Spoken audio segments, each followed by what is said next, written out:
Hi guys, so welcome back to my channel. So ayan guys, so meron tayong detalye ngayon.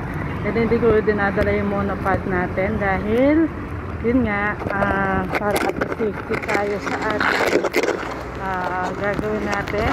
Yan, nakatali, pasensya na dahil itali.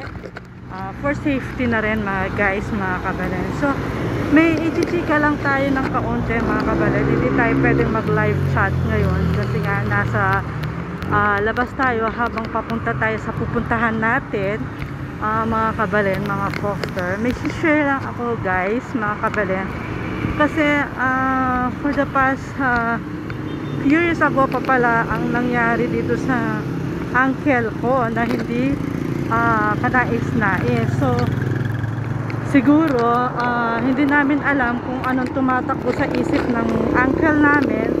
Dahil niya yun nga, hindi namin alam kung ano nga tumatakbo sa isip niya, mga kabalen, mga foster. So before or pandemic pa pala, at the time na pandemic pa pala, habang naglalakad tayo going doon sa pupuntahan natin mga guys, mga kabalen, may nangyari na palang hindi ka nais-nais sa uncle ko. So sabi nila, ang pinupuntahan daw nila, so parang grupo-grupo yan na mga sinasabi nila na mga matatanda na kasi either sabi nila baka na-hypnotize or may pinapainom para kaya napapasok na yung mga bata do sa bahay niya. Anyway mga kabalen, sa mga ganun na situation, kailangan po sinishare ito kasi para lang magkaleso lang tayo at magkaroon tayo ng mga tawag dito mga kabalen, mga foster.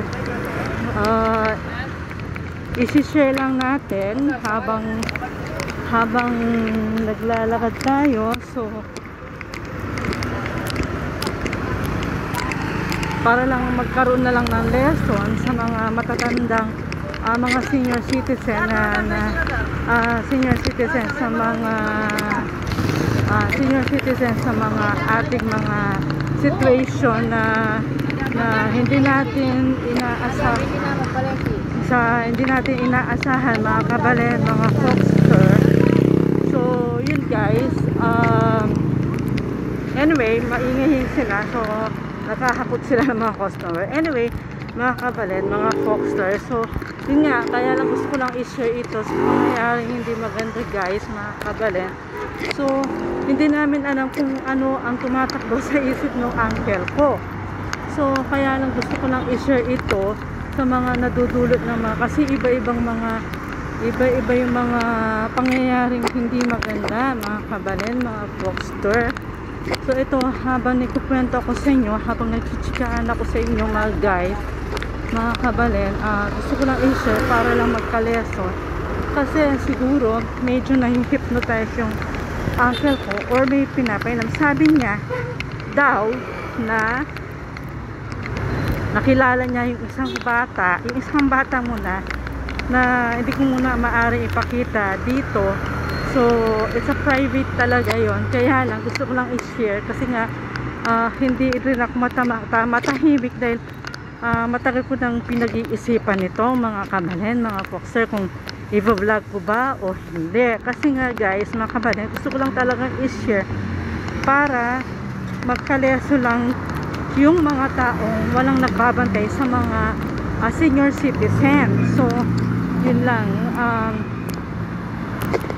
tsaka ko na lang ibabanggitin or paano ko ipapakita yung kung saan lilipatan ng uncle ko sa bagong bahay niya. So nadadala kami, mag-vlog ko pa mo. So see you later na lang guys.